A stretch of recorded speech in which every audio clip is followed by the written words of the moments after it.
Department says they're protecting public health and safety, and that creates their jurisdiction, their authority here. But if we're not open to the public... For decades, Eustace Conway has been a figure of intense fascination.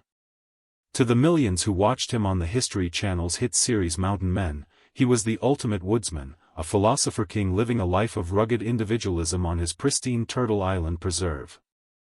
He was the man who seemingly turned his back on modern society to embrace a simpler, more authentic existence, a living symbol of American self-reliance. His words, often spoken with a quiet authority, taught a generation about the importance of connecting with the natural world, but behind that calm exterior and the deep philosophical thoughts, a very different story was often playing out. Eustace's life hasn't been one of quiet contemplation in the woods. It's been a series of pitched battles, of intense struggles against forces that threatened to destroy everything he had built. He has faced down opponents not just in the wild, but in courtrooms, on his own land, and sometimes, even among those he trusted. These conflicts have been dramatic, costly, and they've left deep scars. Now, while Eustace himself has rarely, if ever, used a word like hate, his actions, his documented struggles, and the intense on-screen tensions paint a vivid picture of the challenges that have defined his journey. Based on years of documented conflicts, evidence from Mountain Men, and public records, we're about to count down 5 of the greatest adversaries Eustace Conway has ever faced. These are the individuals and entities that have pushed him to his absolute limit and challenged his deepest beliefs. The story of these feuds reveals the untold truth of the man behind the mountain. You won't believe who, and what, made the list. In a world of carefully crafted reality TV, the raw, unfiltered struggles of Eustace Conway often felt shockingly real. But what if the battles we saw on screen were just the tip of the iceberg?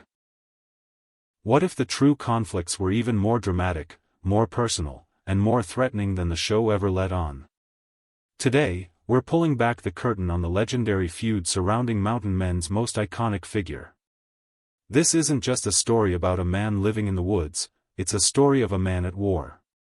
And we're about to name his 5 greatest challengers. Coming in at number 5 is a conflict that played out for all of us to see, a classic tale of a master and an apprentice whose relationship soured under the immense pressures of life at Turtle Island. That challenge came in the form of his former intern and worker, Justin McGuire. When Justin first showed up at Turtle Island, he seemed like a familiar type for Eustace, a young man from the city, drawn to the romance of the wild, hoping to learn from a seasoned mentor. In his early days on Mountain Men, the dynamic was clear. Eustace was the patient but demanding teacher, Justin was the eager but often clumsy student. Eustace's goal wasn't just to teach survival skills, but to pass on a philosophy, a way of life. That required discipline, hard work, and above all, respect for the land. However, it soon became painfully obvious to viewers, and to Eustace, that Justin just wasn't cut from the same cloth. The ideal image of a harmonious teacher-student relationship began to crack. While Eustace saw every task, from mucking out a stall to felling a tree, as a vital part of a whole existence, Justin often seemed to see the work as just a series of unpleasant chores. He was described as a bold city boy who was sometimes a handful and disliked taking orders. This basic difference in perspective was the seed from which a deep conflict would grow. The tension was so thick you could cut it with a knife in numerous scenes. Eustace would give a direction, based on decades of experience, and Justin would question it, ignore it, or do the task with a sloppiness that grated on Eustace's meticulous nature. For a man like Conway, who believes that how you do one thing is how you do everything, Justin's carelessness was more than just an annoyance, it was a philosophical insult. The conflict reached what the show called a boiling point during one of the most stressful times in Eustace's life. He was facing a massive financial crisis, with a lien on his property and the threat of losing his beloved Turtle Island. The pressure was immense. He needed his team to be a well-oiled machine, working together to save his legacy. It was at this critical moment that Justin's perceived failures became unforgivable. As one episode summary put it, Justin McGuire continues to let him down. For Eustace, this felt like a profound betrayal. He had opened his home, offered his knowledge, and given Justin an opportunity countless people dreamed of. In return, at his moment of greatest need, he felt he got incompetence and a lack of commitment. After weeks of mounting friction, the breaking point finally came. Weighed down by financial woes and frustrated by the lack of support, Eustace and Justin parted ways. The departure wasn't just a simple end to a job. It was the tragic conclusion of a failed mentorship. Eustace had invested his time and energy, hoping to mold a young man in the image of self-reliance. Instead, he was left with disappointment. Justin McGuire represents a deeply personal kind of adversary for Eustace, the student who couldn't, or wouldn't, learn. In Eustace's world, that made him an antagonist to the entire philosophy of Turtle Island. Eustace Conway's life is governed by a deep respect for boundaries, not just the property lines of his 1,000-acre preserve, but the sacred lines between man and nature, between the modern world and the primitive one he's painstakingly built. At number 4 is not one person, but a relentless force that violates these boundaries and attacks the very heart of his freedom. The army of trespassers and poachers. For viewers of Mountain Men, the sight of Eustace finding signs of an intruder became a familiar and infuriating scene. A discarded beer can, a fresh set of tire tracks, or worst of all, the remains of a poached animal. Each discovery was a desecration.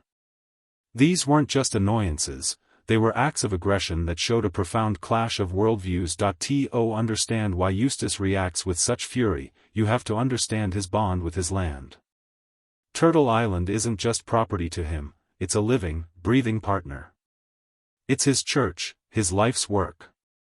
When a trespasser enters, they aren't just walking on dirt, they're trampling on his soul.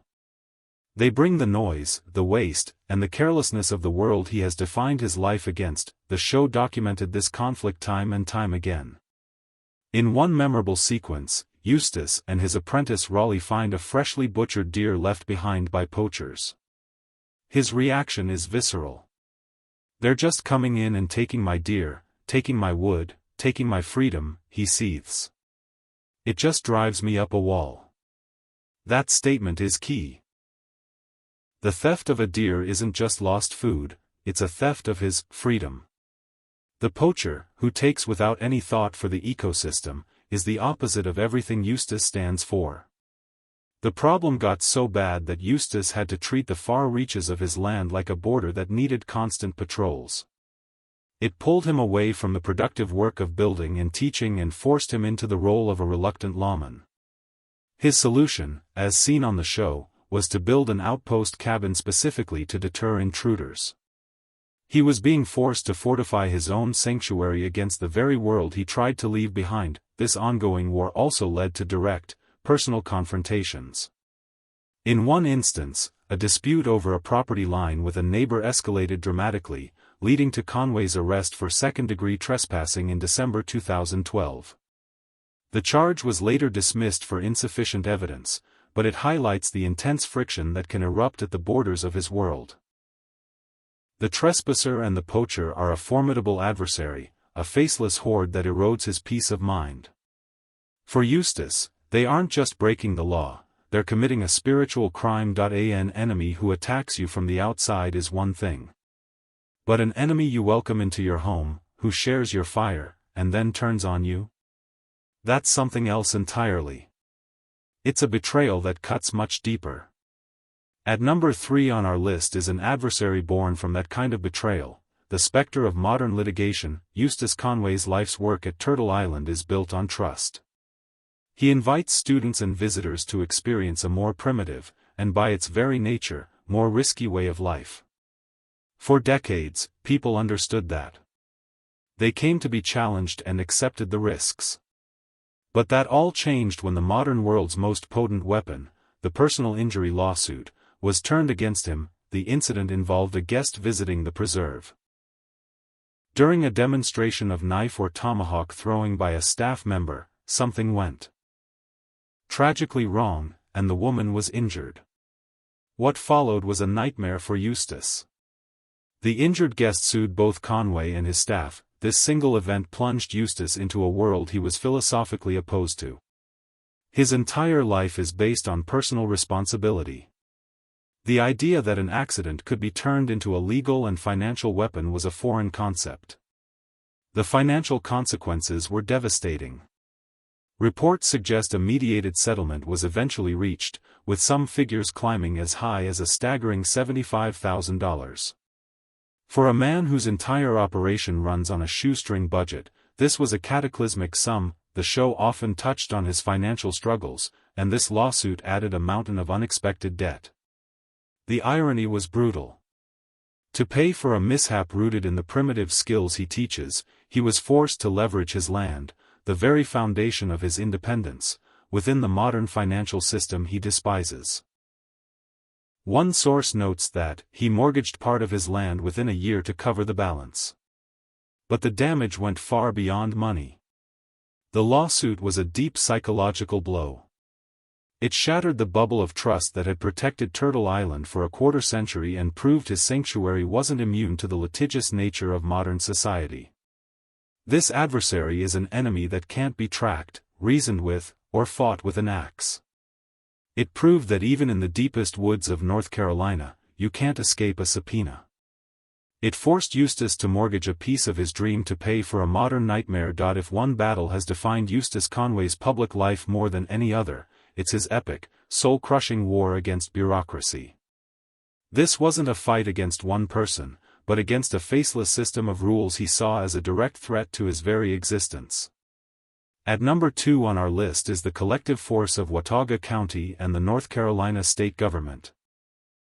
The conflict blew up in the fall of 2012, when officials from Watauga County visited Turtle Island. They weren't there to learn, they were there with clipboards and codebooks, and they saw a long list of violations. They found issues with nearly everything. The hand-built log cabins lacked modern permits, the outhouses didn't meet health codes, and the foundations were stone instead of concrete. They issued a cease and desist order, effectively shutting down public access to Turtle Island and crippling its primary source of income. For Eustace, this was a declaration of war. He was, as one report put it, perplexed, astounded and outraged.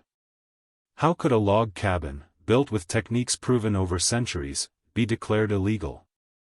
How could a system designed for suburbs be forced on a primitive camp whose whole purpose was to escape that system? It was a cultural cataclysm. Eustace argued that his structures weren't buildings in the modern sense and shouldn't be subject to the same codes. He was fighting for his right to live differently. What followed was a grueling public fight. Eustace became an activist, taking his case to the media and the people. The conflict was a centerpiece on Mountain Men, which chronicled his frustration.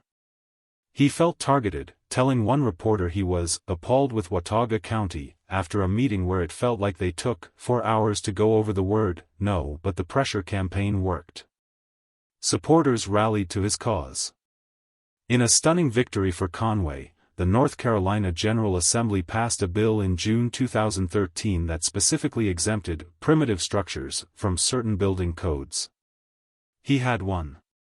He faced the Goliath of government regulation and walked away the victor. But the war took a heavy toll. It consumed months of his life and cost him a fortune in lost revenue. The government bureaucracy, with its power to shut him down with the stroke of a pen, proved to be one of the most formidable adversaries he had ever faced. We've counted down apprentices who lost their way, invaders who showed no respect, lawsuits that brought betrayal, and a government that tried to regulate his dream out of existence. But all of these are just symptoms of a much larger, more powerful enemy. The number 1 adversary on our list, the ultimate nemesis Eustace Conway has spent his life fighting, isn't a person or an institution. It's an idea.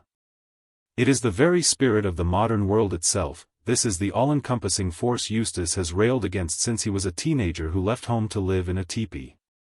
It's the culture of consumerism, convenience, and disconnection from reality that he believes is the great sickness of our time. Every other conflict in his life is a direct result of him standing against this relentless force. Think about it. Justin McGuire embodied the modern world's short attention span. The poachers represented its disrespect for nature. The lawsuit was a manifestation of its culture of blame. The building code fiasco was the perfect example of its obsession with uniform regulation. They are all just soldiers in the army of his great enemy, modernity. Eustace's life work is an attempt to create an antidote to this. Turtle Island is more than a preserve, it's a living argument against the modern world. It's a place where value is measured in skill, not dollars, where wealth is a full woodshed, not a full bank account, and where connection is found in nature, not on a network. This adversary is so powerful because it's everywhere. It's in the developers who threaten the wilderness around his land and in the minds of the people who come to him, who he must deprogram from a lifetime of convenience. Americans have separated themselves from the natural world, he once said. We would be wise to slow down and learn more about primitive, first, values. This is not a battle he can ever truly win. He's a man holding back a tidal wave with his bare hands. He knows this. His fight is often tinged with sadness, a recognition that he may be, as the title of Elizabeth Gilbert's book about him suggests, the last American man of his kind.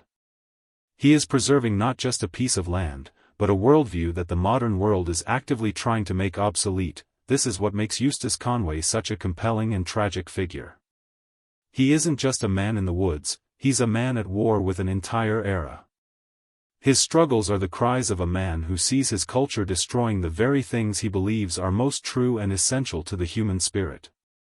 His true opponent is the relentless march of a future that may have no place for him. The battles of Eustace Conway raise big questions about how we live today. Is it possible to be truly free in the 21st century? Or is the struggle against the modern world a fight we're all destined to lose? We want to know what you think. Who do you believe was Eustace's greatest adversary? Let us know your thoughts in the comments below. And if you enjoyed this look into the untold stories of mountain men, be sure to hit that like button and subscribe for more content about your favorite reality TV stars. Don't forget to ring the notification bell so you never miss an update. From the personal sting of a failed mentorship to the constant, grinding war against faceless trespassers, Eustace Conway's life has been anything but peaceful. He has weathered a financially crippling lawsuit and gone head-to-head with the full weight of government, fighting for his right to exist on his own terms. Each of these conflicts reveals a different side of the man and his mission, showcasing a stubborn refusal to compromise that is both admirable and, at times, self-destructive. Yet, when you look at all of his struggles, it's clear they all lead back to one central conflict: his lifelong opposition to the modern world. Whether it was a careless apprentice, a litigious guest, or a county inspector, each adversary was an agent of the very system he has dedicated his life to resisting. They were the faces of a culture that devalues self-reliance, disrespects nature, and seeks to control every aspect of life. The story of Eustace Conway's adversaries is the story of a man out of time, fighting to preserve an ancient way of being. His battles are a powerful, often painful, reminder of the clash between rugged individualism and the relentless march of progress. While the cameras may have stopped rolling on many of these conflicts, for Eustace, the war is far from over. His greatest adversary is a force that never sleeps, and his struggle continues every single day at Turtle Island.